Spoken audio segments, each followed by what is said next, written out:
Ok, on se lance. Imaginez un peu le scénario. Un entretien d'embauche en Allemagne. La pression est à son comble. Le CV, il a tapé dans l'œil. Super.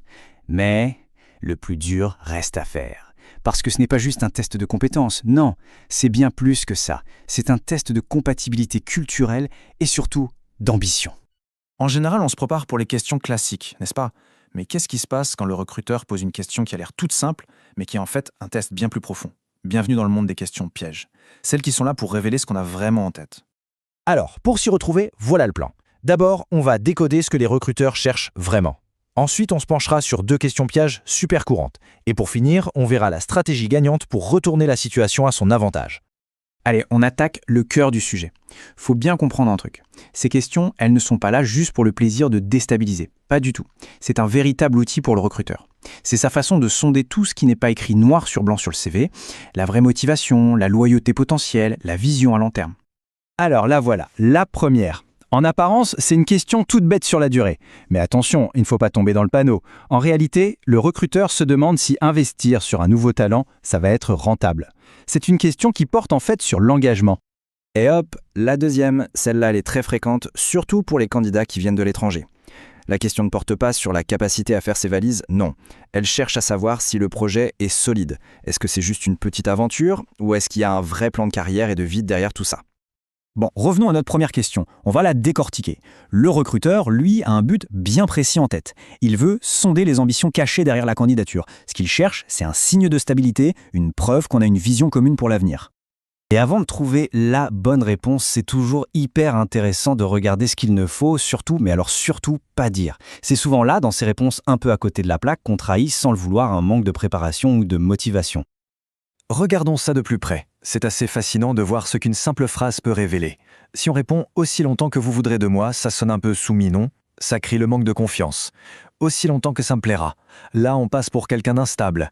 Et alors le pompon, la réponse qui tue, jusqu'à ce que je trouve mieux. Là, c'est l'arrogance à l'état pur, et l'entretien s'arrête net. Bon, alors, comment on fait pour bien répondre ? Eh bien, il y a une approche qui fait bien plus que simplement répondre à la question. Elle ouvre la porte à une discussion beaucoup plus intéressante. C'est direct, c'est simple et c'est super efficace. Je souhaite travailler longtemps pour vous. Voilà. Cette phrase, c'est la base de tout. Elle ne ferme aucune porte, bien au contraire, elle les ouvre en grand. C'est une déclaration d'intention qui est à la fois claire et positive. Alors, pourquoi ça marche si bien? Parce que cette réponse, elle change complètement la dynamique de l'échange. Au lieu d'être sur la défensive, on prend les devants, on montre qu'on se projette dans l'avenir. Et à partir de là, on peut enchaîner sur ce qui nous motive vraiment, sur les perspectives de carrière. Bref, c'est une approche vraiment stratégique. Allez, on passe à la deuxième question piège, celle qui cible tout particulièrement les profils internationaux. Il faut se mettre à la place du recruteur. Il a une peur, et elle est légitime. Et si le candidat était une sorte de touriste professionnel, juste de passage pour une expérience à court terme avant de repartir? On sent bien la tension là. D'un côté, on a le recruteur qui a peur de parier sur quelqu'un qui va plier bagage dans 1 an. Et de l'autre, on a le candidat qui doit absolument prouver que son projet en Allemagne est quelque chose de solide, de réfléchi, de cohérent. Et face à cette question, beaucoup de candidats tombent tête la première dans un piège. Lequel? Celui de la justification un peu agressive. Et ça ne fait que renforcer les doutes du recruteur.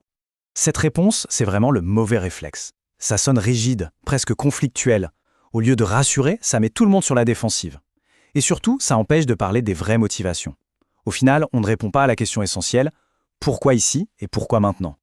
Mais alors, quelle est la bonne approche? Eh bien, encore une fois, la meilleure stratégie, c'est de transformer cette question en une chance en or de raconter une histoire qui a du sens.